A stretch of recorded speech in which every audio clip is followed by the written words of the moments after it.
কেউ কেউ বলে না শর্ট করে ঢুকে পড়বে, আছে না একজন? এই যে শর্ট করে ঢুকে পড়বে ওনার লোকজন কি আপনি বাদ দিতে পারবেন?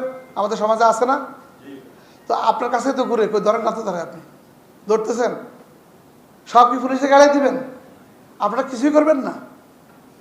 আপনারা আসেন, আমরা একটা কম্বিং অপারেশন করব।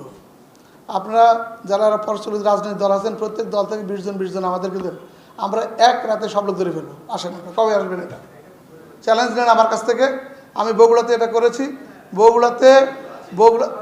বগুড়াতে আমরা চাওয়ার পরে মাত্র একটা বা দুটো সংগঠন থেকে লোক পাইছে, আর কারো কাছ থেকে লোক পাইনি আমরা। এটা হলো আমাদের অভিজ্ঞতা, আমরা দিবেন। আপনারা হয়তো আজকে জোশে বলে ফেলতে পারেন আমি 100 জন দিব, আর দিতে পারবেন আপনি, কিন্তু বাস্তবতা হচ্ছে আমরা পাইনি।